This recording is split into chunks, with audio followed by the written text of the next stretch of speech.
नमस्कार। आज हम सुनेंगे देवकीनंदन खत्री द्वारा लिखित उपन्यास चंद्रकांता। बयान एक। शाम का वक्त है। कुछ कुछ सूरज दिखाई दे रहा है। सुनसान मैदान में एक पहाड़ी के नीचे दो शख्स, वीरेंद्र सिंह और तेज सिंह, एक पत्थर की चट्टान पर बैठकर आपस में बातें कर रहे हैं। वीरेंद्र सिंह की उम्र 21 या 22 वर्ष की होगी। यह नौगढ़ के राजा सुरेंद्र सिंह का इकलौता लड़का है। तेज सिंह राजा सुरेंद्र सिंह के दीवान जीत सिंह का प्यारा लड़का और कुंवर वीरेंद्र सिंह का दिली दोस्त, बड़ा चालाक और फुर्तीला। कमर में सिर्फ खंजर बांधे, बगल में बटुआ लटकाए, हाथ में एक कमंद लिए बड़ी तेजी के साथ चारों तरफ देखता और इनसे बातें करता जाता है। इन दोनों के सामने घोड़ा कसा कसाया दुरुस्त पेट से बंधा हुआ है। कुंवर वीरेंद्र सिंह कह रहे हैं, भाई तेज सिंह, देखो मोहब्बत भी क्या बुरी बला है जिसने इस हद तक पहुंचा दिया। कई दफा तुम विजयगढ़ से राजकुमारी चंद्रकांता की चिट्ठी मेरे लिए लाए और मेरी चिट्ठी उस तक पहुंचाई, जिससे साफ मालूम होता है कि जितनी मोहब्बत मैं चंद्रकांता से रखता हूँ उतनी ही चंद्रकांता मुझसे रखती है। हालांकि हमारे राज्य और उसके राज्य के बीच सिर्फ 5 कोस का फासला है, इस पर भी हम लोगों के लिए कुछ भी नहीं बन पड़ता। देखो, इस खत में भी चंद्रकांता ने यही लिखा है कि जिस तरह बने जल्द आओ। तेज सिंह ने जवाब दिया, मैं हर तरह से आपको वहां ले जा सकता हूँ, मगर एक तो आजकल चंद्रकांता के पिता महाराज जयसिंह ने महल के चारों तरफ सख्त पहरा बैठा रखा है। दूसरे, उनके मंत्री का लड़का क्रूर सिंह उस पर आशिक हो रहा है। ऊपर से उसने अपने दोनों एयारों को, जिनका नाम नाजिम अली और अहमद खां है, इस बात की ताकीद करा दी है कि बराबर वे लोग महल की निगाहबानी किया करें, क्योंकि आपकी मोहब्बत का हाल क्रूर सिंह और उसके एयारों को बखूबी मालूम हो गया है। चाहे चंद्रकांता क्रूर सिंह से बहुत ही नफरत करती है और राजा भी अपनी लड़की अपने मंत्री के लड़के को नहीं दे सकता, फिर भी उसे उम्मीद बंधी हुई है और आपकी लगावट बहुत बुरी मालूम होती है। अपने बाप के जरिए उसने महाराज जयसिंह के कानों तक आपकी लगावट का हाल पहुंचा दिया है और इसी सबब से पहरे की सख्त ताकीद हो गई है। आपको ले चलना अभी मुझे पसंद नहीं, जब तक कि मैं वहां जाकर फसादियों को गिरफ्त न करा लूं। इस वक्त मैं फिर विजयगढ़ जाकर चंद्रकांता और चपला से मुलाकात करता हूँ, क्योंकि चपला एयारा और चंद्रकांता की प्यारी सखी है और चंद्रकांता को जान से ज्यादा मानती है। सिवाय इस चपला के मेरा साथ देने वाला वहाँ कोई नहीं है। जब मैं अपने दुश्मनों की चालाकी और कार्रवाई देखकर लौटूं, तब आपके चलने के बारे में राय दूं। कहीं ऐसा ना हो कि बिना समझे बुझे काम करके हम लोग वहां ही गिरफ्तार हो जाएं। वीरेंद्र, जो मुनासिब समझो करो। मुझको तो सिर्फ अपनी ताकत पर भरोसा है, लेकिन तुमको अपनी ताकत और एयारी दोनों का। तेज सिंह, मुझे यह भी पता लगा है कि हाल ही में क्रूर सिंह के दोनों एयार नाजिम और अहमद यहाँ आकर पुनः हमारे महाराजा के दर्शन कर गए हैं। न मालूम किस चालाकी से आए थे। अफसोस उस वक्त मैं यहाँ न था। वीरेंद्र, मुश्किल तो यह है कि तुम क्रूर सिंह के दोनों एयारों को फंसाना चाहते हो और वे लोग तुम्हारी गिरफ्तारी की फिक्र में हैं। परमेश्वर कुशल करे। खैर, अब तुम जाओ और जिस तरह बने चंद्रकांता से मेरी मुलाकात का बंदोबस्त करो। तेज सिंह फौरन उठ खड़े हुए और वीरेंद्र सिंह को वहीं छोड़ पैदल विजयगढ़ की तरफ रवाना हुए। वीरेंद्र सिंह भी घोड़े को दरख्त से खोलकर उस पर सवार हुए और अपने किले की तरफ चल पड़े। बयान 2। विजयगढ़ में क्रूर सिंह अपनी बैठक के अंदर नाजिम और अहमद दोनों एयारों के साथ बातें कर रहा है। क्रूर सिंह, देखो नाजिम, महाराज का तो यह ख्याल है कि मैं राजा होकर मंत्री के लड़के को कैसे दामाद बनाऊं, और चंद्रकांता वीरेंद्र सिंह को चाहती है। अब कहो कि मेरा काम कैसे निकले। अगर सोचा जाए कि चंद्रकांता को लेकर भाग जाऊं तो कहाँ जाऊं और कहाँ रहकर आराम करूं। फिर ले जाने के बाद मेरे बाप की महाराज क्या दुर्दशा करेंगे। इससे तो यही मुनासिब होगा कि पहले वीरेंद्र सिंह और उसके एयार तेज सिंह को किसी तरह गिरफ्तार कर किसी ऐसी जगह ले जा खफा डाला जाए कि 1000 वर्ष तक पता ना लगे, और इसके बाद मौका पाकर महाराज को मारने की फिक्र की जाए। फिर तो मैं झट गद्दी का मालिक बन जाऊंगा और अलबत्ता अपनी जिंदगी में चंद्रकांता से ऐश करूंगा। मगर यह तो कहो कि महाराज के मरने के बाद मैं अपनी गद्दी का मालिक बनूं कैसे? लोग कैसे मुझे राजा बनाएंगे? नाजिम, हमारे राजा के यहाँ बनिस्बत काफिरों के मुसलमान ज्यादा हैं। उन सभी को आपकी मदद के लिए मैं राजी कर सकता हूँ और उन लोगों से कसम खिला सकता हूँ कि महाराज के बाद आपको राजा माने, मगर शर्त यह है कि काम हो जाने पर आप भी हमारे मजहब मुसलमानी को कबूल करें। क्रूर सिंह, अगर ऐसा है तो मैं तुम्हारी शर्त दिलो जान से कबूल करता हूँ। अहमद, तो बस ठीक है, आप इस बात का इकरारनामा लिखकर मेरे हवाले करें। मैं सब मुसलमान भाइयों को दिखलाकर उन्हें अपने साथ मिला लूंगा। क्रूर सिंह ने काम हो जाने पर मुसलमानी मजहब अख्तियार करने का इकरारनामा लिखकर फौरन नाजिम और अहमद के हवाले किया, जिस पर अहमद ने क्रूर सिंह से कहा, अब सब मुसलमानों को एक जगह कर लेना हम लोगों के जिम्मे है, इसके लिए आप कुछ न सोचिए। हाँ, हम दोनों आदमियों के लिए भी एक इकरारनामा इस बात का हो जाना चाहिए कि आपके राजा हो जाने पर हम ही दोनों वजीर मुकर्रर किए जाएंगे, और तब हम लोगों की चालाकी का तमाशा देखिए कि बात की बात में जमाना कैसे उलट पुलट कर देते हैं। क्रूर सिंह ने झटपट इस बात का भी इकरारनामा लिख दिया, जिससे वे दोनों बहुत खुश हुए। इसके बाद नाजिम ने कहा, इस वक्त हम लोग चंद्रकांता के हाल चाल की खबर लेने जाते हैं, क्योंकि शाम का वक्त बहुत अच्छा है। चंद्रकांता जरूर बाग में गई होगी और अपनी सखी चपला से अपनी विरह कहानी कह रही होगी, इसलिए हमको पता लगाना कोई मुश्किल न होगा कि आजकल वीरेंद्र सिंह और चंद्रकांता के बीच क्या हो रहा है। यह कहकर दोनों एयार क्रूर सिंह से विदा हुए।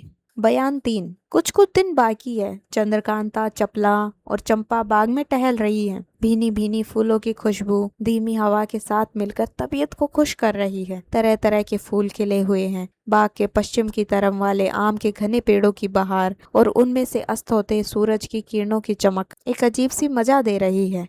फूलों की क्यारियों की रविशों में अच्छी तरह छिड़काव किया हुआ है और फूलों के दरख्त भी अच्छी तरह पानी से धोए हैं। कहीं गुलाब, कहीं जूही, कहीं बेला, कहीं मोतिये की क्यारियां अपना अपना मजा दे रही हैं। एक तरफ बाग से सटा हुआ ऊंचा महल और दूसरी तरफ सुंदर सुंदर बुर्जियां अपनी बहार दिखला रही है। चपला, जो चालाकी के फन में बड़ी तेज और चंद्रकांता की प्यारी सखी है, अपने चंचल हाव भाव के साथ चंद्रकांता को संग लिए चारों ओर घूमती और तारीफ करती हुई खुशबूदार फूलों को तोड़ तोड़ कर चंद्रकांता के हाथ में दे रही है। मगर चंद्रकांता को वीरेंद्र सिंह की जुदाई में ये सब बातें कम अच्छी मालूम होती है। उसे तो दिल बहलाने के लिए उसकी सखियां जबरदस्ती बाग में खींच लाई है। चंद्रकांता की सखी चंपा तो गुच्छा बनाने के लिए फूलों को तोड़ती हुई मालती लता के कुंज की तरफ चली गई, लेकिन चंद्रकांता और चपला धीरे धीरे टहलती हुई बीच के फंवारे के पास जा निकली और उसकी चक्करदार टूटियों से निकलते हुए जल का तमाशा देखने लगी। चपला, न मालूम चंपा किधर चली गई। चंद्रकांता, कहीं इधर उधर ही घूमती होगी। चपला, 2 घड़ी से ज्यादा हो गया, तब से वह हम लोगों के साथ नहीं है। चंद्रकांता, देखो वह आ रही है। चपला, इस वक्त तो उसकी चाल में फर्क मालूम होता है। इतने में चंपा ने आकर फूलों का एक गुच्छा चंद्रकांता के हाथ में दिया और कहा, देखिए कैसा अच्छा गुच्छा बना लाई हूँ। अगर इस वक्त कुंवर वीरेंद्र सिंह होते तो इसको देख मेरी कारीगरी की तारीफ करते और मुझको कुछ इनाम भी देते। वीरेंद्र सिंह का नाम सुनते ही एकाएक चंद्रकांता का अजीब हाल हो गया। भूली हुई बात फिर याद आ गई। कमल मुख मुरझा गया। ऊंची ऊंची सांसें लेने लगी। आंखों से आंसू टपकने लगे। धीरे धीरे कहने लगी, न मालूम विधाता ने मेरे भाग्य में क्या लिखा है। न मालूम मैंने उस जन्म में कौन से ऐसे पाप किए हैं जिनके बदले यह दुख भोगना पड़ रहा है। देखो पिता को यह क्या धुन समाई है। कहते हैं कि चंद्रकांत को कुंवारी ही रखूंगा। हाय, वीरेंद्र के पिता ने शादी करने के लिए कैसी कैसी खुशामदें की, मगर दुष्ट क्रूर के बाप कुपत सिंह ने उसको ऐसा कुछ बस में कर रखा है कि कोई काम नहीं होने देता, और उधर कमबख्त क्रूर अपनी ही लस्सी लगाना चाहता है। एकाएक चपला ने चंद्रकांता का हाथ पकड़कर जोर से दबाया, मानो चुप रहने के लिए इशारा किया। चपला के इशारे को समझकर चंद्रकांता चुप हो गई और चपला का हाथ पकड़कर फिर बाग में टहलने लगी, मगर अपना रुमाल उसी जगह जानबूझकर गिराती गई। थोड़ी दूर आगे बढ़कर उसने चंपा से कहा, सखी देख तो फंवारे के पास कहीं मेरा रुमाल गिर पड़ा है। चंपा रुमाल लेने के लिए फंवारे की तरफ चली गई। तब चंद्रकांता ने चपला से पूछा, सखी तूने मुझे बोलते समय एकाएक रोका क्यों। चपला ने कहा, मेरी प्यारी सखी, मुझको चंपा पर शुभा हो गया है। उसकी बातें और चितवनों से मालूम होता है कि वह असली चंपा नहीं है। इतने में चंपा ने रुमाल लाकर चपला के हाथ में दिया। चपला ने चंपा से पूछा, सखी कल रात को मैंने तुझको जो कहा था सो तूने किया। चंपा बोली, नहीं, मैं तो भूल गई।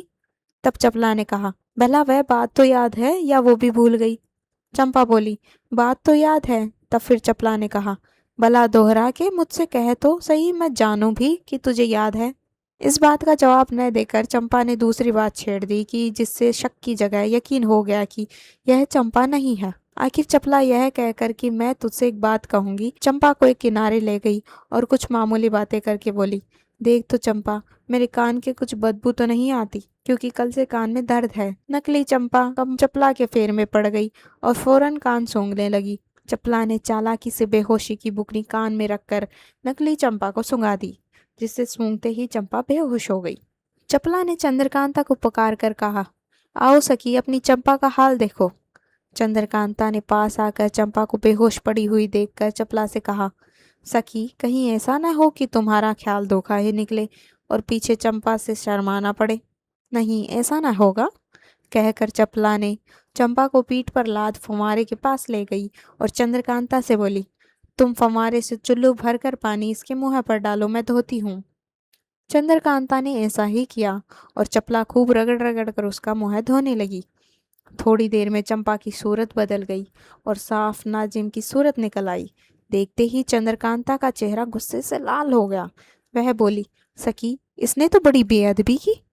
देखो तो अब मैं क्या करती हूँ, कहकर चपला नाजिम को पीठ पर लादकर बाग के कोने में ले गई, जहाँ बुर्ज के नीचे एक छोटा सा तहखाना था। उसके अंदर बेहोश नाजिम को ले जाकर लिटा दिया और अपनी एयारी के बटुए में से मोमबत्ती निकालकर जलाई। एक रस्सी से नाजिम के पैर और दोनों हाथ पीठ की तरफ खूब कसकर बांधे और डिबिया से लखलखा निकालकर उसको सुंघाया, जिससे नाजिम ने एक छींक मारी और होश में आकर अपने को कैद और बेबस देखा। चपला कोड़ा लेकर खड़ी हो गई और मारना शुरू किया। माफ करो, मुझसे बड़ा कसूर हुआ, अब मैं ऐसा कभी न करूँगा, बल्कि इस काम का कभी नाम भी न लूँगा, इत्यादि कहकर नाजिम चिल्लाने और रोने लगा। मगर चपला कहाँ सुनने वाली थी। वह कोड़ा जमाए ही गई और बोली, सब्र कर, अभी तो तेरी पीठ की खुजली भी न मिटी होगी। तू यहाँ क्यों आया था? क्या तुझे बाग की हवा अच्छी मालूम हुई थी? क्या बाग की सैर को जी चाहा था? क्या तू नहीं जानता था कि चपला भी यहाँ होगी? हरामजादे के बच्चे, बेईमान, अपने बाप के कहने से तूने यह काम किया है। देख, अब मैं उसकी भी तबीयत खुश कर देती हूँ। यह कहकर फिर मारना शुरू किया और पूछा, सच बता, तू कैसे यहाँ आया और चंपा कहाँ गई? मार के खौफ से नाजिम को असल हाल कहना पड़ा। वह बोला, चंपा को मैंने ही बेहोश किया था। बेहोशी की दवा छिड़क कर फूलों का गुच्छा उसके रास्ते में रख दिया, जिसको सूंघकर वह बेहोश हो गई। तब मैंने उसे मालती लता के कुंज में डाल दिया और उसकी सूरत बना उसके कपड़े पहन तुम्हारी तरफ चला आया। लो, मैंने सब हाल कह दिया, अब तो मुझे छोड़ दो। चपला ने कहा, ठहर, छोड़ती हूँ, मगर फिर भी 10-5 कोड़े और जमा दिए। यहाँ तक कि नाजिम बिलबिला उठा। तब चपला ने चंद्रकांता से कहा, सखी, तुम इसकी निगहबानी करो, मैं चंपा को ढूंढ कर लाती हूँ, कहीं वह पाजी झूठ न कहता हो। चंपा को खोजती हुई चपला मालती लता के पास पहुंची और बत्ती जलाकर उसे ढूंढने लगी। देखा कि सचमुच चंपा एक झाड़ी में बेहोश पड़ी है और बदन पर उसके एक लता भी नहीं है। चपला उसे लखलखा सुंघाकर होश में लाई और पूछा, क्यों, मिजाज कैसा है, खा गई ना धोखा? चंपा ने कहा, मुझको क्या मालूम था कि इस समय यहाँ एयारी होगी। इस जगह फूलों का एक गुच्छा पड़ा था, जिसको उठाकर सूंघते ही मैं तो बेहोश हो गई। फिर न मालूम क्या हुआ। हाय हाय, न जाने किसने मुझे बेहोश किया। मेरे कपड़े भी उतार लिए, बड़ी लागत के कपड़े थे। वहां पर नाजिम के कपड़े पड़े हुए थे, जिनमें से ही एक दो लेकर चपला ने चंपा का बदन ढका और तब यह कहकर कि मेरे साथ आ, मैं उसे दिखलाऊं जिसने तेरी ये हालत की। चंपा को साथ ले उस जगह आई जहां चंद्रकांता और नाजिम थे। नाजिम की तरफ इशारा करके चपला ने कहा, देख, इसी ने तेरे साथ यह भलाई की थी। चंपा को नाजिम की सूरत देखते ही बड़ा क्रोध आ गया। वह चपला से बोली, बहन, अगर इजाजत हो तो मैं भी 2-4 कोड़े लगाकर अपना गुस्सा निकाल लूं। चपला ने कहा, हाँ हाँ, जितना जी चाहे इस मुए को जूतियां लगाओ। बस फिर क्या था, चंपा ने मनमाने कोड़े नाजिम को लगाए, यहाँ तक कि नाजिम घबरा उठा और जी में कहने लगा, खुदा क्रूर सिंह को गारत करे जिसकी बदौलत मेरी ये हालत हुई। आखिरकार नाजिम को उसी कैद खाने में कैद कर तीनों महल की तरफ रवाना हुई। यह छोटा सा बाग जिसमें ऊपर लिखी बातें हुई, महल के संग सटा हुआ उसके पिछवाड़े की तरफ पड़ता था और खासकर चंद्रकांता के टहलने और हवा खाने के लिए ही बनवाया गया था। इसके चारों तरफ मुसलमानों का पहरा होने के सबब से ही अहमद और नाजिम को अपना काम करने का मौका मिल गया था। बयान 4। तेज सिंह वीरेंद्र सिंह से रुखसत होकर विजयगढ़ पहुंचेगा और चंद्रकांता से मिलने की कोशिश करने लगे, मगर कोई तरकीब न बैठी, क्योंकि पहरे वाले बड़ी होशियारी से पहरा दे रहे थे। आखिर सोचने लगे कि क्या करना चाहिए। रात चांदनी है, अगर अंधेरी रात होगी तो कमंद लगाकर ही महल के ऊपर जाने की कोशिश की जाती। आखिर तेज सिंह एकांत में गए और वहां अपनी सूरत एक चौबेदार किसी बना महल की ड्योरी पर पहुंचेगा। देखा कि बहुत से चौबेदार और प्यादे बैठे पहरा दे रहे हैं। एक चौबेदार से बोले, यार हम भी महाराज के नौकर हैं। आज 4 महीने से महाराज हमको अपनी अर्दली में नौकर रखा है। इस वक्त छुट्टी थी, चांदनी रात का मजा देखते टहलते इस तरफ आ निकले। तुम लोगों को तंबाकू पीते जी में आया कि चलो 2 फूंक भी हम भी लगा ले। अफीम खाने वालों को तंबाकू की महक जैसी मालूम होती है, आप लोग भी जानते ही होंगे। हाँ हाँ, आइए बैठिए, तंबाकू पीजिए, कहकर चौबेदार और प्यादों ने हुक्का तेज सिंह के आगे रखा। तेज सिंह ने कहा, मैं हिंदू हूँ, हुक्का तो नहीं पी सकता, हाँ हाथ से जरूर पी लूंगा। यह कहकर चिलम उतार ली और पीने लगे। उन्होंने 2 फूंक तंबाकू के नहीं लिए थे कि खांसना शुरू किया। इतना खासा कि थोड़ा सा पानी भी मुंह से निकाल दिया और तब कहा, मियाँ तुम लोग अजब कड़वा तंबाकू पीते हो। मैं तो हमेशा सरकारी तंबाकू पीता हूँ। महाराज के हुक्का बदार से दोस्ती हो गई है। वह बराबर महाराज के पीने वाले तंबाकू में से मुझको दिया करता है। अब ऐसी आदत पड़ गई है कि सिवाय उस तंबाकू के और कोई तंबाकू अच्छा नहीं लगता। इतना कहकर चौबेदार बने हुए तेज सिंह ने अपने बटुए में से एक चिलम तंबाकू निकाल कर दिया और कहा, तुम लोग भी पीकर देखो कि कैसा तंबाकू है। भला चौबेदारों ने महाराज के पीने का तंबाकू कभी काहे को पिया होगा। जट हाथ फैला दिया और कहा, लाओ भाई, तुम्हारी बदौलत हम भी सरकारी तंबाकू पी लें। तुम बड़े किस्मतवार हो कि महाराज के साथ रहते हो, तुम तो खूब चैन करते होगे। यह नकली चौबेदार के हाथ से तंबाकू ले लिया और खूब दोहरा जमाकर तेज सिंह के सामने लाए। तेज सिंह ने कहा, तुम सुलगाओ फिर मैं भी ले लूंगा। अब हुक्का गुड़गुड़ाने लगा और साथ ही गप्पे भी उड़ने लगी। थोड़ी ही देर में सब चौबदार और प्यादों का सर घूमने लगा, यहाँ तक कि झुकते झुकते सब औंधे होकर गिर पड़े और बेहोश हो गए। अब क्या था, बड़ी आसानी से तेज सिंह फाटक के अंदर घुस गए और नजर बचाकर बाग में पहुंचे। देखा कि हाथ में रोशनी लिए सामने से एक लोंडी चली आ रही है। तेज सिंह ने फुर्ती से उसके गले में कवन डाली और ऐसा झटका दिया कि वह चू तक न कर सकी और जमीन पर गिर पड़ी। तुरंत उसे बेहोशी की बुकनी सुंघाई और जब बेहोश हो गई तब उसे वहां से उठाकर किनारे ले गए। बटुए में से सामान निकाल मोमबत्ती जलाई और सामने आईना रखकर अपनी सूरत उसी के जैसी बनाई। इसके बाद उसको कहीं छोड़ उसी के कपड़े पहन महल की तरफ रवाना हुए और वहां पहुंचे जहाँ चंद्रकांता, चपला और चंपा 10-5 लौंडियों के साथ बातें कर रही थी। लौंडी की सूरत बनाए हुए तेज सिंह भी एक किनारे जाकर बैठ गए। तेज सिंह को देखकर चपला बोली, क्यों केतकी, जिस काम के लिए मैंने तुझको भेजा था, क्या वह काम तू कर आई जो चुपचाप आके बैठ गई। चपला की बात सुन तेज सिंह को मालूम हो गया कि जिस लोंडी को मैंने बेहोश किया है और जिसकी सूरत बनाकर यहाँ आया हूँ उसका नाम केतकी है, नकली केतकी। हाँ, काम तो करने गई थी, मगर रास्ते में एक नया तमाशा देख तुमसे कुछ कहने के लिए लौट आई हूँ। चपला, ऐसा, अच्छा तूने क्या देखा, कह। नकली केतकी, सभी को हटा दो तो तुम्हारे और राजकुमारी के सामने बात कह सुनाऊं। सब लोंडियां हटा दी गई और केवल चंद्रकांता, चपला और चंपा रह गई। अब केतकी ने हंसकर कहा, कुछ इनाम दो तो खुशखबरी सुनाऊं।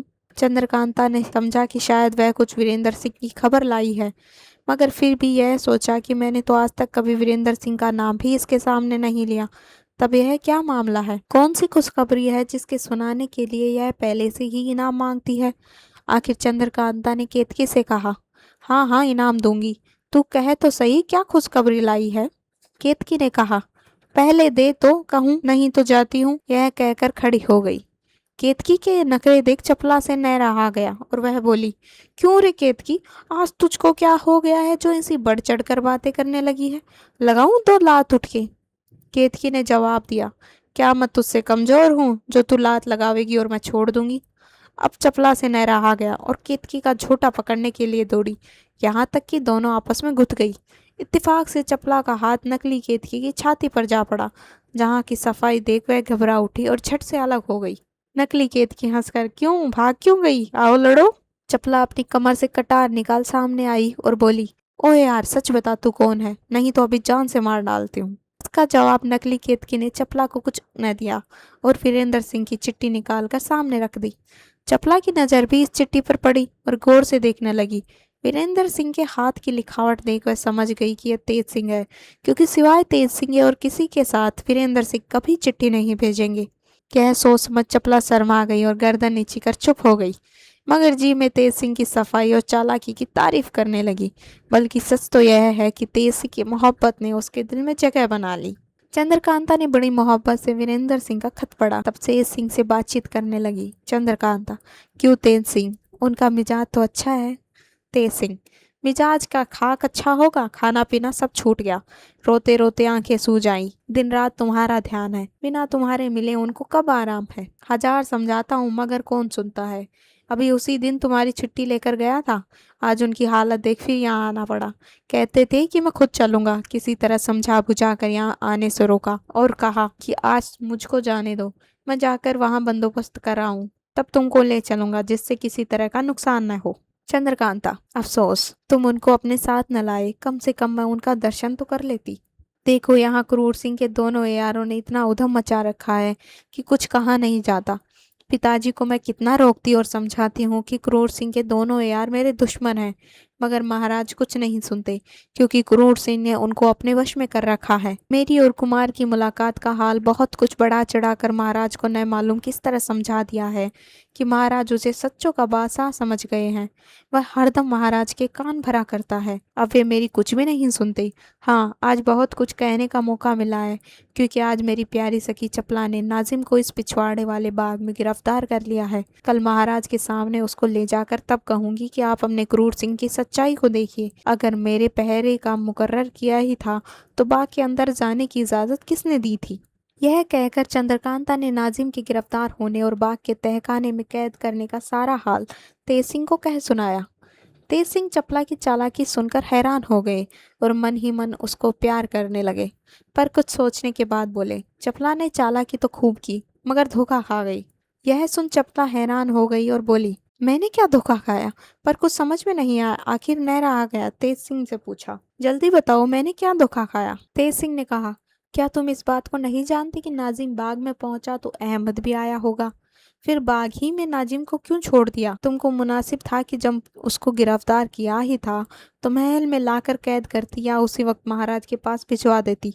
अब जरूर अहमद नाजिम को छुड़ा ले गया होगा। इतनी बात सुनते ही चपला के होश उड़ गए और शर्मिंदा होकर बोली, सच है, बड़ी भारी गलती हुई, इसका किसी ने ख्याल न किया। तेज सिंह, और कोई क्यों ख्याल करता। तुम तो चालाक बनती हो, एयारा कहलाती हो, इसका ख्याल तुमको होना चाहिए कि दूसरों को। खैर, जाके देखो वह है या नहीं। चपला दौड़ी हुई बाग की तरफ गई। तहखाने के अंदर जाकर देखा तो खाली पड़ा हुआ था सब। अपनी बेवकूफ़ी पर अफसोस करती हुई लौट आई और बोली, क्या कहूँ, सचमुच अहमद नाजिम को छुड़ा ले गया। अब तेज सिंह ने छेड़ना शुरू किया, बड़ी यार बनती हो, कहती थी हम चालाक हैं, होशियार हैं, ये हैं वो हैं, बस एक अदने यार ने नाकों में दम कर डाला। चपला झंझला उठी और चिढ़कर बोली, चपला नाम नहीं जो अब की बार दोनों को गिरफ्तार कर इसी कमरे में लाकर बेहिसाब जूतियां ना लगाऊं। तेज सिंह ने कहा, अब तुम्हारी कारीगरी देखी गई। अब देखो मैं कैसे एक एक को गिरफ्तार कर अपने शहर में ले जाकर कैद करता हूँ। इसके बाद तेज सिंह ने अपने आपने का हाल चंद्रकांता और चपला से कह सुनाया और यह भी बतला दिया कि फला जगह पर मैंने केतकी को बेहोश कर डाला है, तुम जाकर उसे उठा लाना। उसके कपड़े मैं न दूंगा, क्योंकि इसी सूरत से बाहर चला जाता हूँ। देखो, सिवाय तुम तीनों के यह हाल उस किसी को मालूम न हो, नहीं तो सब काम बिगड़ जाएगा। चंद्रकांता ने तेज सिंह से ताकीद की, दूसरे तीसरे दिन तुम जरूर आया करो, तुम्हारे आने से हिम्मत बनी रहती है। बहुत अच्छा, मैं ऐसा ही करूँगा, कहकर तेज सिंह चलने को तैयार हुआ। चंद्रकांता उन्हें जाते देख रोकर बोली, क्यों तेज सिंह, क्या मेरी किस्मत में कुमार की मुलाकात नहीं बदी है। इतना कहते ही गला भराया और वह फूट फूट कर रोने लगी। तेज सिंह ने बहुत समझाया और कहा कि देखो, यह सब बखेड़ा इसी वास्ते किया जा रहा है कि जिससे तुम्हारी उनसे हमेशा के लिए मुलाकात हो।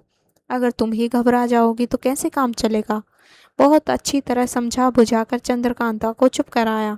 तब वहां से रवाना हो केतकी की सूरत में दरवाजे पर आए और देखा तो दो चार प्यादे होश में आए हैं, बाकी चित पड़े हैं। कोई औंधा पड़ा है, कोई उठा तो है मगर फिर भी झुकाई जाता है। नकली केतकी ने डपट कर दरबानों से कहा, तुम लोग पहरा देते हो या जमीन सूंघते हो। इतनी अफीम क्यों खाते हो कि आंखें नहीं खुलती, और सोते हो तो मुर्दों की से बाजी लगाकर। देखो मैं बड़ी रानी से कहकर तुम्हारी क्या दशा करवाती हूँ। जो चौबदार तो होश में आ चुके थे केतकी की बात सुनकर सन्न रह गए और खुशामद करने लगे। देखो केतकी, माफ करो, आज एक नालायक सरकारी चौबदार ने आकर धोखा दे दिया। और ऐसा जहरीला तंबाकू पिला दिया कि हम लोगों की यह हालत हो गई। उस पाजी ने तो जान से मारना चाहा था, अल्लाह ने बचा दिया, नहीं तो मारने में क्या कसर छोड़ी थी। देखो रोज तो ऐसा नहीं होता, आज धोखा खा गए, हम हाथ जोड़ते हैं, अब कभी ऐसा देखो तो जो चाहे सजा देना। नकली केतकी ने कहा, अच्छा आज तो छोड़ देती हूँ, मगर खबरदार जो फिर कभी ऐसा हुआ। यह कहते हुए तेज सिंह बाहर निकल गए। डर के मारे किसी ने भी यह नहीं पूछा कि केतकी कहाँ जा रही है। बयान 5। अहमद ने, जो बाग के पेड़ पर बैठा हुआ था, जब देखा कि चपला ने नाजिम को गिरफ्तार कर लिया और महल में चली गई, तो सोचने लगा कि चंद्रकांता, चपला और चंपा बस यही तीनों महल में गई हैं। नाजिम इन सभी के साथ नहीं गया तो जरूर वह इसी बगीचे में कहीं कैद होगा। यह सोचकर पेड़ से उतर इधर उधर ढूंढने लगा। जब उस तहखाने के पास पहुंचा जिसमें नाजिम कैद था, तो भीतर से चिल्लाने की आवाज आई, जिसे सुनकर उसने पहचान लिया कि नाजिम की आवाज है। तहखाने के किवाड़ खोलकर अंदर गया। नाजिम को बंधा पाकर झट से उसकी रस्सी खोली और तहखाने के बाहर आकर बोला, चलो जल्दी इस बगीचे के बाहर हो जाएं, तब सब हाल सुने कि क्या हुआ। नाजिम और अहमद अब बगीचे के बाहर आए और चलते चलते आपस में बातचीत करने लगे।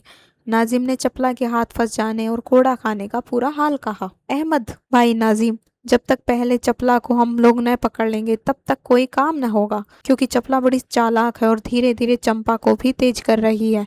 अगर वह गिरफ्तार न हुई तो थोड़े ही दिनों में एक की दो हो जाएंगी। चंपा भी इस काम में तेज होकर चपला का साथ देने लायक हो जाएगी। नाजिम, ठीक है, खैर आज तो कोई काम नहीं हो सका, मुश्किल से जान बची है। हाँ, कल ये पहले यही काम करना है, यानी जिस तरह से हो चपला को पकड़ना और ऐसी जगह छिपाना कि जहाँ पता न लगे और अपने ऊपर किसी को शक भी ना हो। ये दोनों आपस में धीरे धीरे बातें करते चले जा रहे थे। थोड़ी देर में जब महल के दरवाजे के पास पहुंचे तो देखा कि केतकी, जो कुमारी चंद्रकांता की लोड़ी है, सामने से चली आ रही है। तेज सिंह ने भी, जो केतकी के वेश में चले आ रहे थे, नाजिम और अहमद को देखते ही पहचान लिया और सोचने लगी कि भले मौके पर ये दोनों मिल गए और अपनी भी सूरत अच्छी है, इस समय इन दोनों से कुछ खेल करना चाहिए और बन पड़े तो दोनों नहीं, एक को तो जरूर ही पकड़ना चाहिए। तेज सिंह जानबूझकर इन दोनों के पास से होकर निकले। नाजिम और अहमद भी यह सोचकर उनके पीछे हो ले कि देखे कहाँ जाती है। नकली केतकी ने मुड़कर देखा और कहा, तुम लोग मेरे पीछे पीछे क्यों चल रहे हो? जिस काम पर मुकर्रर हो उस काम को करो। अहमद ने कहा, किस काम पर मुकर्रर है और क्या करें, तुम क्या जानती हो? केतकी ने कहा, मैं सब जानती हूँ, तुम वही काम करो जिसमें चपला के हाथ की जूतियां नसीब हो। जिस जगह तुम्हारी मददगार एक लोंडी तक नहीं है, वहां तुम्हारे लिए क्या होगा। नाजिम और अहमद केतकी की बात सुनकर दंग रह गए और सोचने लगी कि यह तो बड़ी चालाक मालूम होती है, अगर हम लोगों के मेल में आ जाए तो बड़ा काम निकले। इसकी बातों से मालूम भी होता है कि कुछ लालच देने पर हम लोगों का साथ देगी। नाजिम ने कहा, सुनो केतकी, हम लोगों का काम तो चालाकी करने का है। हम लोग अगर पकड़े जाने और मरने जाने से डरे तो कभी काम न चले। इसी की बदौलत खाते हैं, बात की बात में हजारों रुपए का इनाम मिलते हैं। खुदा की मेहरबानी से तुम्हारे जैसे मददगार भी मिल जाते हैं, जैसे आज तुम मिल गई। अब तुमको भी मुनासिब है कि हमारी मदद करो, जो कुछ हमको मिलेगा हम उसमें से तुमको हिस्सा दे देंगे। केतकी ने कहा, सुनो जी, मैं उम्मीद के ऊपर जान देने वाली नहीं हूँ, वे कोई दूसरे होंगे, मैं तो पहले दाम देती हूँ। अब इस वक्त अगर कुछ मुझको दो तो मैं अभी तेज सिंह को तुम्हारे हाथ गिरफ्तार करा दूं, नहीं तो जाओ जो कुछ करते हो करो। तेज सिंह की गिरफ्तारी का हाल सुनते ही दोनों की तबीयत खुश हो गई। नाजिम ने कहा, अगर तेज सिंह को पकड़वा दो तो जो कहो हम तुमको दे। केतकी ने कहा, 1000 रुपए से कम न लूंगी, अगर मंजूर हो तो लाओ, रुपए मेरे सामने रखो। नाजिम, अब इस वक्त आधी रात को मैं कहाँ से रुपए लाऊं? हाँ, कल जरूर दे दूंगा। केतकी, ऐसी बातें मुझसे न करो, मैं पहले ही कह चुकी हूँ कि उधार सौदा नहीं करती। लो मैं जाती हूँ। नाजिम आगे से रोककर, सुनो तो, तुम खफा क्यों होती हो? अगर तुमको हम लोगों का एतबार नहीं, तुम इसी जगह ठहरो, हम लोग जाकर रुपए ले आते हैं। केतकी, अच्छा, एक आदमी यहाँ मेरे पास रहे और एक आदमी जाकर रुपए ले आए। नाजिम, अच्छा, अहमद यहाँ तुम्हारे पास ठहरता है, मैं जाकर रुपए ले आता हूँ। यह कहकर नाजिम ने अहमद को उसी जगह छोड़ा और आप खुशी खुशी क्रूर सिंह की तरफ रुपए लेने को चला। नाजिम के चले जाने के बाद थोड़ी देर तक केतकी और अहमद इधर उधर की बातें करते रहे। बात करते करते केतकी ने 2-4 इलायची बटुए से निकाल कर अहमद को दी और आप भी खाई। अहमद को तेज सिंह के पकड़े जाने की उम्मीद में इतनी खुशी थी कि वह कुछ सोच ही न सका और इलायची खा गया, मगर थोड़ी ही देर में उसका सिर घूमने लगा। तब समझ गया कि यह कोई एआर है जिसने धोखा दिया। चट कमर से खंजर खींच बिना कुछ कहे केतकी को मारा, मगर केतकी पहले से होशियार थी। दाव बचाकर उसने अहमद की कलाई पकड़ ली, जिससे अहमद कुछ कर न सका, बल्कि जरा ही देर में बेहोश होकर जमीन पर गिर पड़ा। तेज सिंह ने उसकी मुश्कें बांधकर चादर में गठरी कसी और पीठ पर लाद कर नौगढ़ का रास्ता लिया। खुशी के मारे जल्दी जल्दी कदम बढ़ाते चले गए। यह भी ख्याल था कि कहीं ऐसा ना हो कि नाजिम आ जाए और पीछा करे। इधर नाजिम रुपए लेने के लिए गया तो सीधे क्रूर सिंह के मकान पर पहुंचा। उस समय क्रूर सिंह गहरी नींद में सो रहा था। जाते ही नाजिम ने उसको जगाया। क्रूर सिंह ने पूछा, क्या है जो इस रात, आधी रात के समय तुम मुझको जगा रहे हो? नाजिम ने क्रूर सिंह से अपनी पूरी कैफियत यानी चंद्रकांता के बाग में जाना, गिरफ्तार होकर घोड़े का आना, अहमद का छुड़ा लाना, फिर वहां से रवाना होकर रास्ते में केतकी से मिलना और 1000 रुपए पर तेज सिंह को पकड़वा देने की बातचीत तय करना, सब हाल कह सुनाया। क्रूर सिंह ने नाजिम के पकड़े जाने का हाल सुनकर कुछ अफसोस किया, मगर पीछे तेज सिंह के गिरफ्तार होने की उम्मीद सुनकर उछल पड़ा और बोला, लो अभी 1000 रुपए देता हूँ, बल्कि खुद तुम्हारे साथ चलता हूँ। यह कहकर उसने 1000 रुपए संदूक में से निकाले और नाजिम के साथ हो लिया। जब नाजिम क्रूर सिंह को साथ लेकर वहां पहुंचा जहां अहमद और केतकी को छोड़ा था, तो दोनों में से कोई न मिला। नाजिम तो सन्न रह गया। उसके मुंह से झट यह बात निकल पड़ी कि धोखा हुआ। क्रूर सिंह, कहो नाजिम क्या हुआ? नाजिम, क्या कहूँ, वह जरूर केतकी नहीं कोई ये यार था जिसने पूरा धोखा दिया और अहमद को तो ले ही गया। क्रूर सिंह, खूब, तुम तो बाग में ही चपला के हाथ से पिट चुके थे। अहमद बाकी था, सो वह भी इस वक्त कहीं जूते खाता होगा। चलो छुट्टी हुई। नाजिम ने शक मिटाने के लिए थोड़ी देर तक इधर उधर खोजा भी, पर कुछ पता न लगा। आखिर रोते पीटते दोनों ने घर का रास्ता लिया। बयान 6। तेज सिंह को विजयगढ़ की तरफ विदा कर वीरेंद्र सिंह अपने महल में आए, मगर किसी काम में उनका दिल न लगता था। हरदम चंद्रकांता की याद में सिर झुकाए बैठे रहना और जब कभी निराश हो जाना तो चंद्रकांता की तस्वीर अपने सामने रखकर बातें किया करना या पलंग पर लेटकर मुंह ढांपकर खूब रोना, बस यही उनका काम था। अगर कोई पूछता तो बातें बना देते। वीरेंद्र सिंह के बाप सुरेंद्र सिंह को वीरेंद्र सिंह का यह सब हाल मालूम था, मगर क्या करते, कुछ बस नहीं चलता था, क्योंकि विजयगढ़ का राजा उनसे बहुत जबरदस्त था और हमेशा उन पर हुकूमत रखता था। वीरेंद्र सिंह ने तेज सिंह को विजयगढ़ जाते समय कह दिया था कि तुम आज ही लौट आना। रात 12 बजे तक वीरेंद्र सिंह ने तेज सिंह की राह देखी। जब वह न आए तो उनकी घबराहट और भी ज्यादा हो गई। आखिर अपने को संभाला और मसहरी पर लेट दरवाजे की तरफ देखने लगे। सवेरा होने ही वाला था कि तेज सिंह पीठ पर एक गट्ठा लादे आ पहुंचे। पहरे वाले इस हालत में उनको देखकर हैरान थे, मगर खौफ से कुछ कह नहीं सकते थे।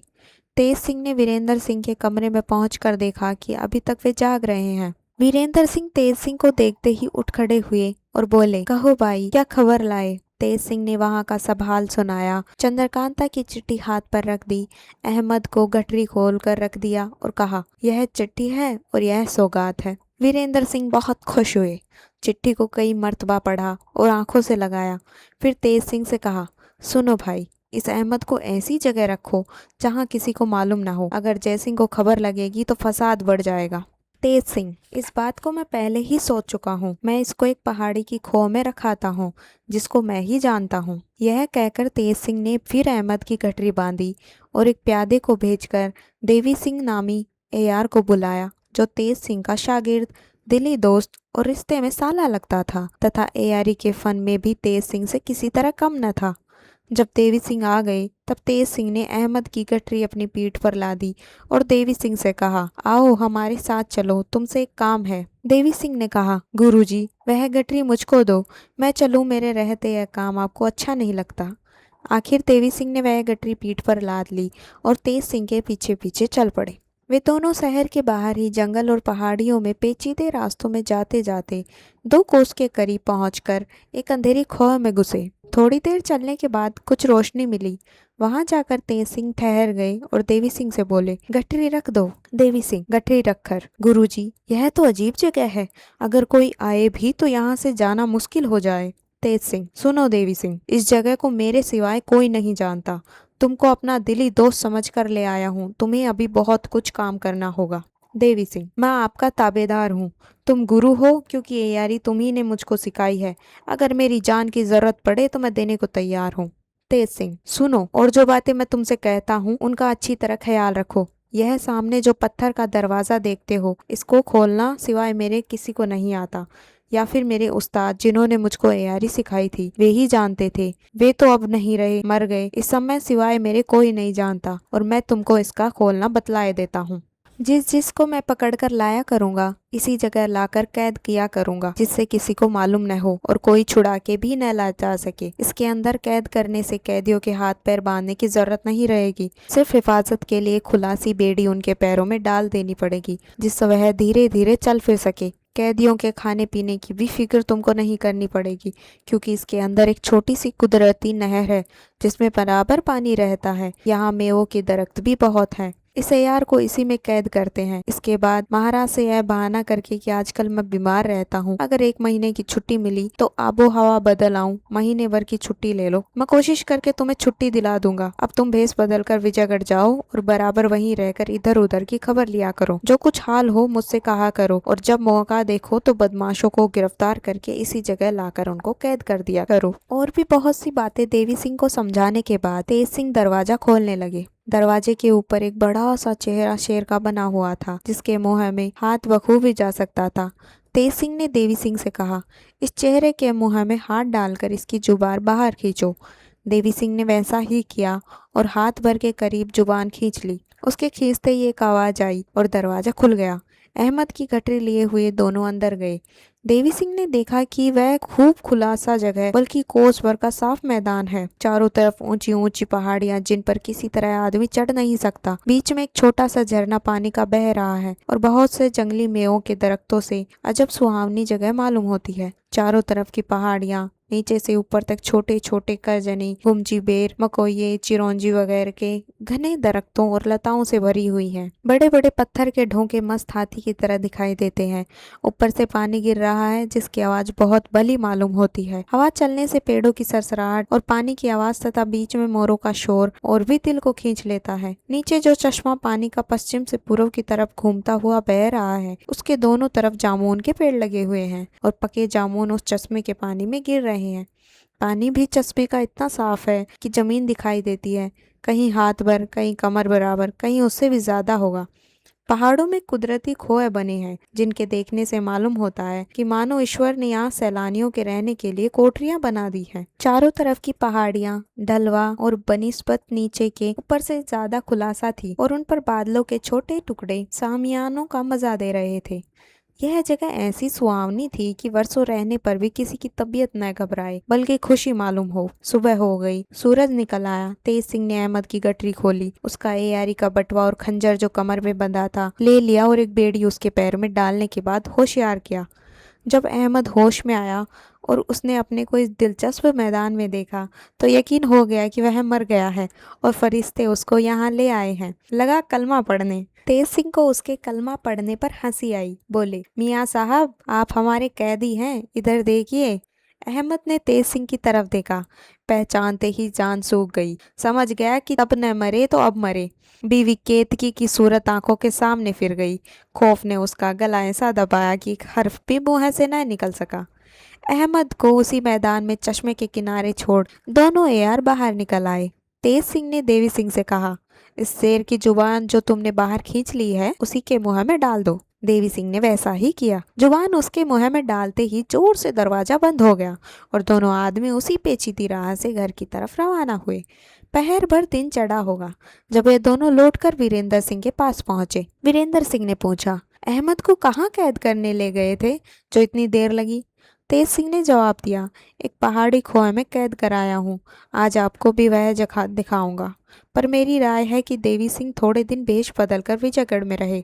ऐसा करने से मुझको बड़ी मदद मिलेगी। इसके बाद वह सब बातें भी वीरेंद्र सिंह को कह सुनाई जो खोह में देवी सिंह को समझाई थी, और जो कुछ राय ठहरी थी वह भी कहा, जिसे वीरेंद्र सिंह ने बहुत पसंद किया। स्नान पूजा और मामूली कार्यों से फुर्सत पा दोनों आदमी देवी सिंह के साथ लिए राज दरबार में गए। देवी सिंह ने छुट्टी के लिए अर्ज किया। राजा देवी सिंह को बहुत चाहते थे, छुट्टी देना मंजूर न था। कहने लगे, हम तुम्हारी दवा यहाँ ही कराएंगे। आखिर वीरेंद्र सिंह और तेज सिंह की सिफारिश से छुट्टी मिली।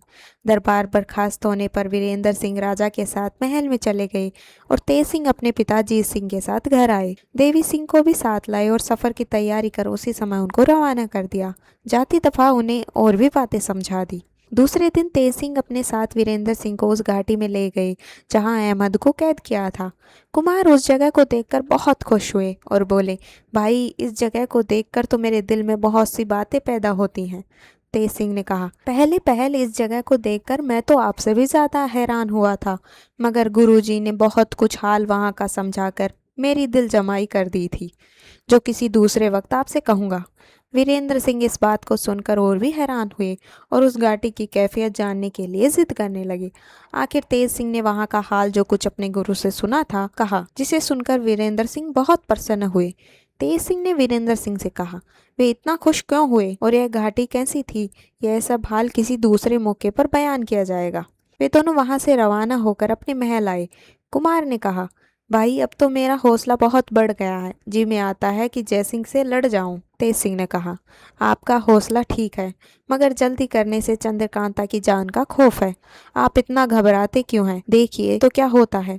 कल मैं फिर जाऊंगा और मालूम करूंगा कि अहमद के पकड़े जाने से दुश्मनों की क्या कैफियत हुई, फिर दूसरी बार आपको ले चलूंगा।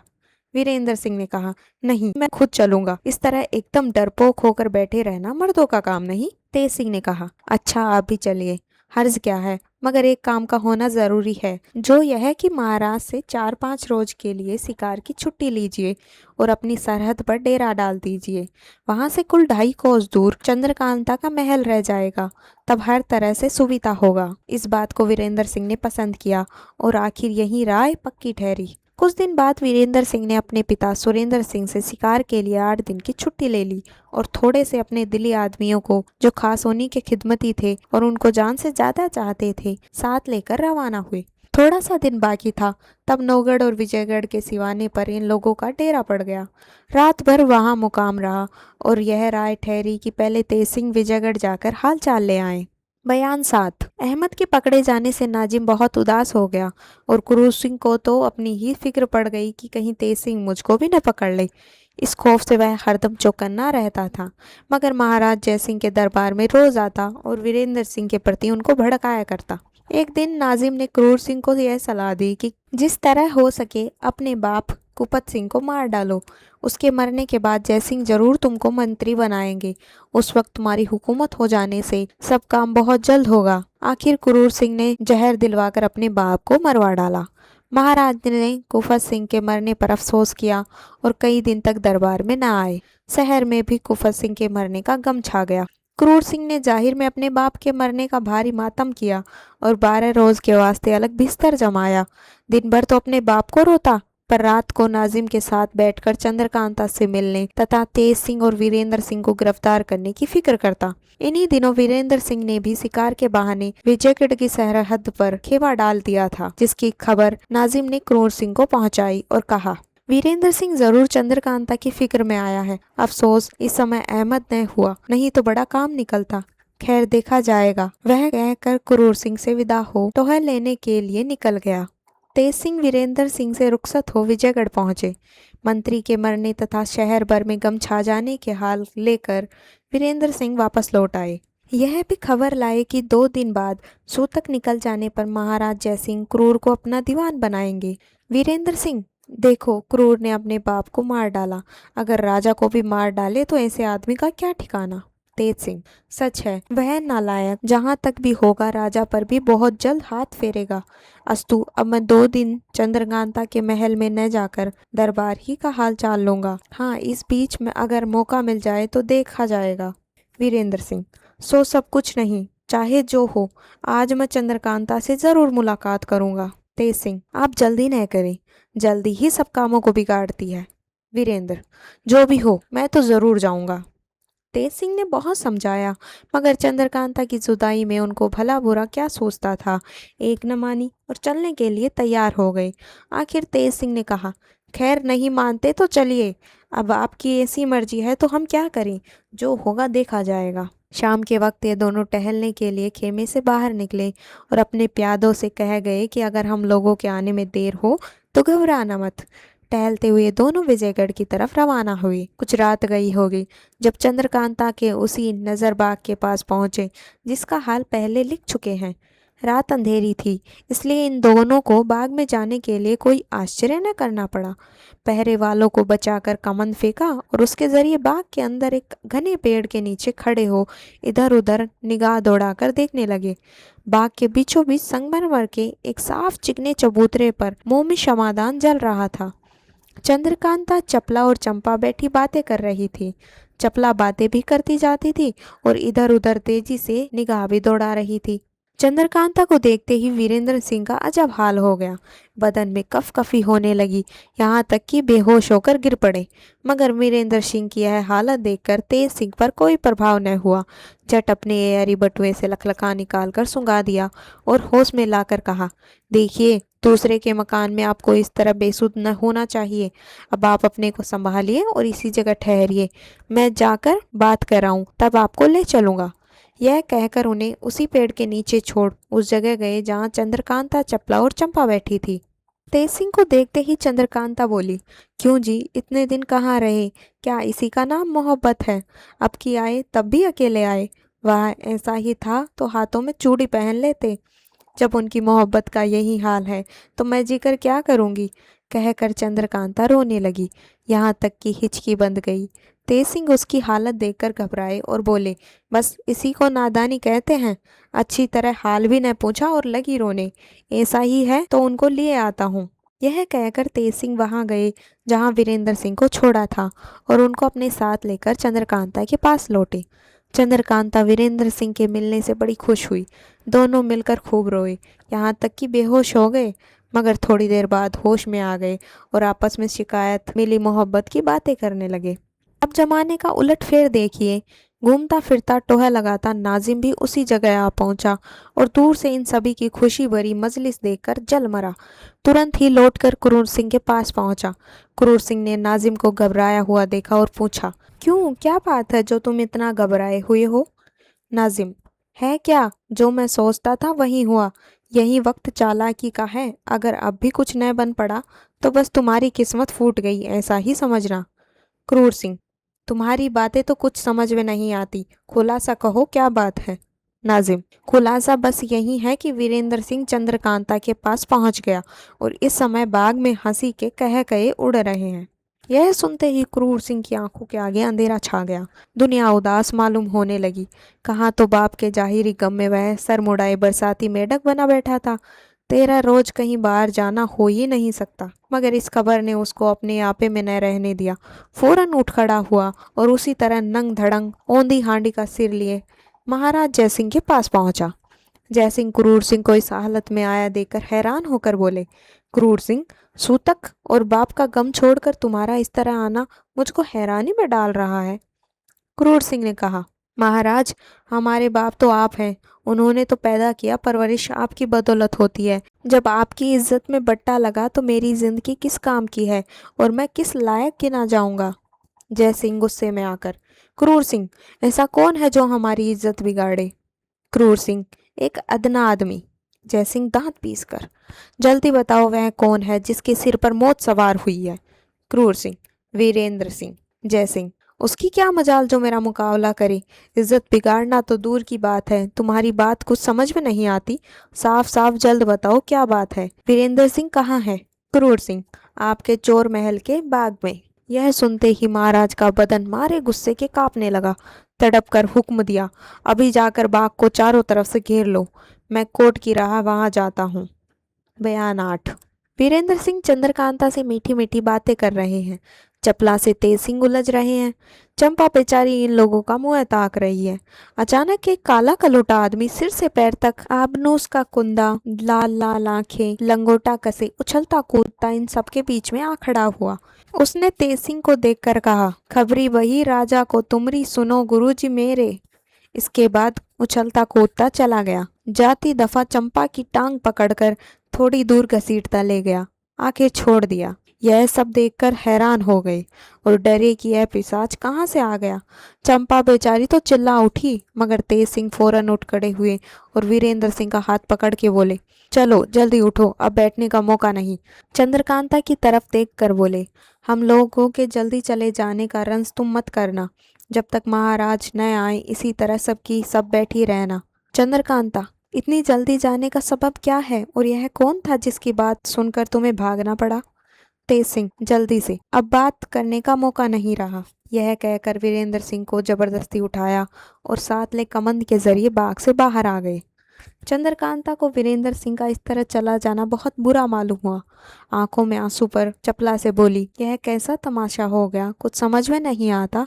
उस पिशाच को देखकर मैं कैसी डरी, मेरे कलेजे पर हाथ रख कर देखो, अभी तक धड़धड़ा रहा है। तुमने क्या ख्याल किया? चपला ने कहा, कुछ ठीक समझ में नहीं आता। हाँ, इतना जरूर है कि इस समय वीरेंद्र सिंह के यहाँ आने की खबर महाराज को हो गई है, वे जरूर आते होंगे। चंपा बोली, न मालूम मुए को मुझसे क्या दुश्मनी थी। चंपा की बात पर चपला को हंसी आ गई, मगर हैरान थी कि यह क्या खेल हो गया। थोड़ी देर तक इसी तरह की ताज्जुब भरी बातें होती रही। इतने में ही बाग के चारों तरफ शोरगुल की आवाज़ें आने लगी। चपला ने कहा, रंग बुरे नजर आने लगे हैं, मालूम होता है बाग को सिपाहियों ने घेर लिया। बात पूरी भी न होने पाई थी कि सामने से महाराज आते हुए दिखाई पड़े। देखते ही देखते सबकी सब उठ खड़ी हुई। चंद्रकांता ने बढ़कर पिता के आगे सिर झुकाया और कहा, इस समय आपके एकाएक आने? इतना कहकर चुप हो गई। जयसिंह ने कहा, कुछ नहीं, तुम्हें देखने का जी चाहा इसलिए चले आए। अब तुम भी महल में जाओ, यहाँ क्यों बैठी हो? ओस पड़ती है, तुम्हारी तबीयत खराब हो जाएगी। यह कहकर महल की तरफ रवाना हुए। चंद्रकांता, चपला और चंपा भी महाराज के पीछे पीछे महल में गई। जयसिंह अपने कमरे में आए और मन में बहुत शर्मिंदा होकर कहने लगे, देखो हमारी भोली भाली लड़की को क्रूर सिंह झूठ मूठ बदनाम करता है। न मालूम इस नालायक के जी में क्या समाई है, बेधड़क उस बेचारी को ऐब लगा दिया। अगर लड़की सुनेगी तो क्या कहेगी? ऐसे शैतान का तो मोया न देखना चाहिए, बल्कि सजा देनी चाहिए, जिससे फिर ऐसा कमीनापन न करे। यह सोचकर हरि सिंह नाम के एक चौबेदार को हुक्म दिया कि बहुत जल्द क्रूर सिंह को हाजिर करे। हरि सिंह क्रूर सिंह को खोजता हुआ और पता लगाता हुआ बाग के पास पहुंचा, जहां वह बहुत से आदमियों के साथ खुशी खुशी बाग को घेरे हुए था। हरि सिंह ने कहा, चलिए, महाराज ने बुलाया है। क्रूर सिंह घबरा उठा कि महाराज ने क्यों बुलाया है, क्या चोर नहीं मिला? महाराज तो मेरे सामने महल में चले गए थे। हरि सिंह से पूछा, महाराज क्या कह रहे हैं? उसने कहा, अभी महल से आए हैं, गुस्से से भरे बैठे हैं, आपको बहुत जल्द बुलाया है। यह सुनते ही क्रूर सिंह की नानी मर गई। डरता कांपता वह महाराज के पास पहुंचा। महाराज ने क्रूर सिंह को देखते ही कहा, क्यों बे क्रूर, बेचारी चंद्रकांता को इस तरह झूठ मूठ बदनाम करना और हमारी इज्जत में बट्टा लगाना, यही तेरा काम है? यह इतने आदमी जो बाग के घेरे हुए हैं, अपने जी में क्या कहते होंगे? नालायक गधा पाजी, तूने कैसे कहा कि महल में वीरेंद्र है? मारे गुस्से के महाराज जयसिंह के होठ कांप रहे थे, आंखें लाल हो रही थी। यह कैफियत देखकर क्रूर सिंह की तो जान सूख गई।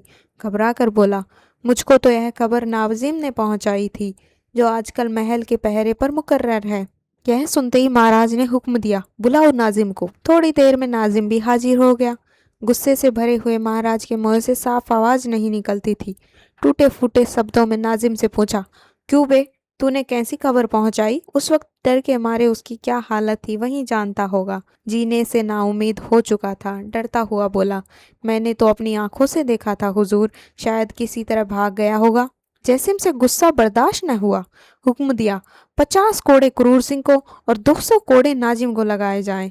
बस इतने ही पर छोड़ देता हूँ, आगे फिर ऐसा कभी किया तो सिर उतार लिया जाएगा। क्रूर, तू वजीर होने लायक नहीं है।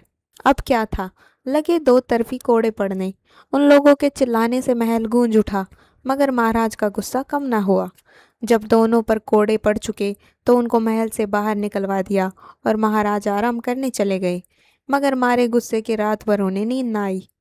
क्रूर सिंह और नाजिम दोनों घर आए और एक जगह बैठकर झगड़ने लगे। क्रूर नाजिम से कहने लगा, तेरी बदौलत आज मेरी इज्जत मिट्टी में मिल गई, कल दीवान होंगे यह उम्मीद भी न रही। मार खाई उसकी तकलीफ में मैं ही जानता हूँ, यह तेरी ही बदौलत हुआ है। नाजिम कहता था, मैं तुम्हारी बदौलत मारा गया, नहीं तो मुझको क्या काम था। जहन्नुम में जाती चंद्रकांता और वीरेंद्र, मुझे क्या पड़ी थी जो जूते खाता। ये दोनों आपस में यूं ही पैरों झगड़ते रहे।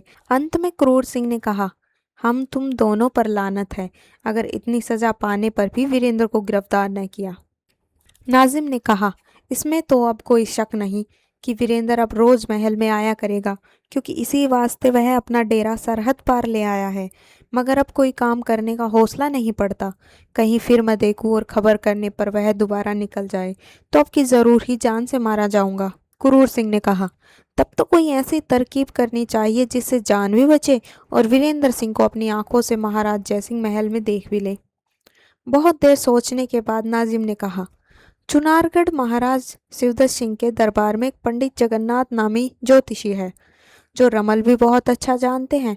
उनके रमल फेंकने में इतनी तेजी है कि जब चाहो पूछ लो कि फला आदमी इस समय कहाँ है, क्या कर रहा है या कैसे पकड़ा जाएगा, वह फौरन बतला देते हैं। उनको अगर मिला जाए और वे यहाँ आकर और कुछ दिन रहकर तुम्हारी मदद करे तो सब काम ठीक हो जाए। चुनारगढ़ यहाँ से बहुत दूर भी नहीं है, कुल 23 कोस है। चलो हम तुम चले और जिस तरह बन पड़े उन्हें ले आए। आखिर क्रूर सिंह ने बहुत से हीरे जवाहरात अपनी कमर में बांध 2 तेज घोड़े मंगवा नाजिम के साथ सवार होकर उसी समय चुनारगढ़ की तरफ रवाना हुआ और घर में सबसे कहा गया कि अगर महाराज के यहाँ से कोई आए तो कह देना कि क्रूर सिंह बहुत बीमार है। बयान 9। वीरेंद्र सिंह और तेज सिंह बाग के बाहर से अपने खेमे की तरफ रवाना हुए। जब खेमे में पहुंचे तो आधी रात बीत चुकी थी, मगर तेज सिंह को कब चैन पड़ता था। वीरेंद्र सिंह को पहुंचाकर फिर लौटे और अहमद की सूरत बनाकर क्रूर सिंह के मकान पर पहुंचे। क्रूर सिंह चुनारगढ़ की तरफ रवाना हो चुका था। जिन आदमियों को घर में हिफाजत के लिए छोड़ गया था और कह गया था कि अगर महाराज पूछे तो कह देना बीमार है, उन लोगों ने एकाएक अहमद को देखा तो ताज्जुब से पूछा, कहो अहमद, तुम कहाँ थे अब तक। नकली अहमद ने कहा, मैं जहन्नुम की सैर करने गया था, अब लौट कर आया हूँ। यह बताओ कि क्रूर सिंह कहाँ है। सभी ने उसको पूरा पूरा हाल सुनाया और कहा, अब चुनारगढ़ गए हैं, तुम भी वहीं जाते तो अच्छा होता। अहमद ने कहा, मैं भी वहीं जाता हूँ, अब घर न जाऊंगा, सीधे चुनारगढ़ ही पहुँचता हूँ। यह कहकर तेज सिंह अपने खेमे में वापस आए और वीरेंद्र सिंह से सब हाल कह सुनाया। बाकी रात आराम किया। सवेरा होते ही नहा धोकर कुछ भोजन करके सूरत बदल विजयगढ़ की तरफ रवाना हुए। नंगे सिर, हाथ पैर, मुंह पर धूल डाले, रोते पीटते महाराज जयसिंह के दरबार में पहुंचेगा। इनकी हालत देखकर सब हैरान हो गए। महाराज ने मुंशी से कहा, पूछो कौन है और क्या कहता है। तेज सिंह ने कहा, हुजूर, मैं क्रूर सिंह का नौकर हूँ, मेरा नाम रामलाल है। महाराज से बागी होकर क्रूर सिंह चुनारगढ़ के राजा के पास चला गया है। मैंने मना किया कि महाराज का नमक खाकर ऐसा न करना चाहिए, जिस पर मुझको खूब मारा और जो कुछ मेरे पास था सब छीन लिया। हाय रे, मैं बिल्कुल लुट गया, एक कौड़ी भी नहीं रही। अब क्या खाऊंगा, कैसे घर चलेगा। लड़के बच्चे 3 बरस की कमाई खोजेंगे, कहेंगे कि रजवाड़े की क्या कमाई लाए हो, उनको क्या दूंगा। दुहाई महाराज की दुहाई। बड़ी मुश्किल से सभी ने उसे चुप कराया। महाराज को बड़ा गुस्सा आया। हुक्म दिया, क्रूर सिंह कहाँ है। चौबदार खबर लाया, बहुत बीमार है, उठ नहीं सकते। रामलाल, जो तेज सिंह बने हुए थे, बोले, दुहाई महाराज की, यह भी उन्हीं की तरफ मिल गया है। झूठ बोलता है, मुसलमान सब उसके दोस्त हैं। दुहाई महाराज की, खूब तहकीकात की जाए। महाराज ने मुंशी से कहा, तुम जाकर पता लगाओ कि क्या मामला है। थोड़ी ही देर बाद मुंशी वापस आए और बोले, महाराज, क्रूर सिंह घर पर नहीं है और घर वाले कुछ बताते नहीं कि कहाँ गए हैं। महाराज ने कहा, जरूर चुनारगढ़ गया होगा। अच्छा, उसके यहाँ से किसी प्यादे को बुलाओ। हुक्म पाते ही चौबदार गया और बदकिस्मत से प्यादे को पकड़ लाया। महाराज ने पूछा, क्रूर सिंह कहाँ गया है। प्यादे ने ठीक पता नहीं दिया। रामलाल ने फिर कहा, दुहाई महाराज की, बिना मार काहे न बताएगा। महाराज ने मारने का हुक्म दिया। पिटने के पहले ही उद्बत नसीब ने बतला दिया कि चुनारगढ़ गए हैं।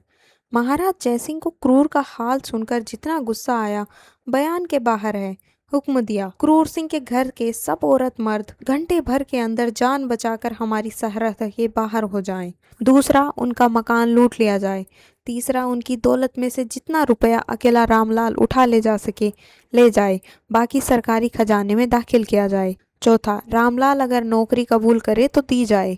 हुक्म पाते ही सबसे पहले रामलाल क्रूर सिंह के घर पहुंचा। महाराज के मुंशी को जो हुक्म तामील करने गया था, रामलाल ने कहा, पहले मुझको रुपए दे दो कि उठा ले जाऊं और महाराज को आशीर्वाद करूं। बस जल्दी दो, मुझ गरीब को मत सताओ। मुंशी ने कहा, अजब आदमी है, इसको अपनी ही पड़ी है। ठहर जा, जल्दी क्यों करता है। नकली रामलाल ने चिल्लाना शुरू किया, दुहाई महाराज की, मेरे रुपए मुंशी नहीं देता, कहता हुआ महाराज की तरफ चला।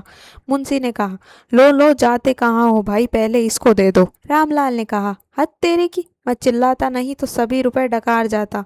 इस पर सब हंस पड़े। मुंशी ने 2000 रुपए आगे रखवा दिए और कहा, ले ले जा। रामलाल ने कहा, वाह है, कुछ याद है महाराज ने क्या हुक्म दिया है। इतना तो मेरी जेब में आ जाएगा, मैं उठा के क्या ले जाऊंगा। मुंशी झुंझला उठा, नकली रामलाल को खजाने के संदूक के पास ले जाकर खड़ा कर दिया और कहा, उठा, देखे कितना उठाता है। देखते देखते उसने 10,000 रुपए उठा लिए। सिर पर, बटुए में, कमर में, जेब में, जहां तक कि मुंह में भी कुछ रुपए लिए और रास्ता लिया। सब हंसने और कहने लगे, आदमी नहीं, इसे राक्षस समझना चाहिए। महाराज के हुक्म की तामील की गई। घर लूट लिया गया। औरत मर्द सभी ने रोते पीटते चुनारगढ़ का रास्ता पकड़ा। तेज सिंह रुपया लिए हुए वीरेंद्र सिंह के पास पहुंचे और बोले, आज तो मुनाफा कमा लाए, मगर यार माल शैतान का है, इसमें कुछ आप भी मिला दीजिए जिससे पाक हो जाए। वीरेंद्र सिंह ने कहा, यह तो बताओ कि लाए कहाँ से। उन्होंने सब हाल कहा। वीरेंद्र सिंह ने कहा, जो कुछ मेरे पास यहाँ है मैंने सब दिया। तेज सिंह ने कहा, मगर शर्त यह है कि उससे कम न हो, क्योंकि आपका रुतबा उससे कहीं ज्यादा है। वीरेंद्र सिंह ने कहा, तो इस वक्त कहाँ से लाएं? तेज सिंह ने जवाब दिया, तमस्सुक लिख दो। कुमार हंस पड़े और उंगली से हीरे की अंगूठी उतार कर दे दी। तेज सिंह ने खुश होकर अंगूठी ले ली और कहा, परमेश्वर आपकी मुराद पूरी करे। अब हम लोगों को भी यहाँ से अपने घर चले चलना चाहिए, क्योंकि अब मैं चुनारगढ़ जाऊंगा। देखूं शैतान का बच्चा वहाँ क्या बंदोबस्त कर रहा है। बयान 10। क्रूर सिंह की तबाही का हाल शहर भर में फैल गया। महारानी और चंद्रकांता इन सभी ने सुना।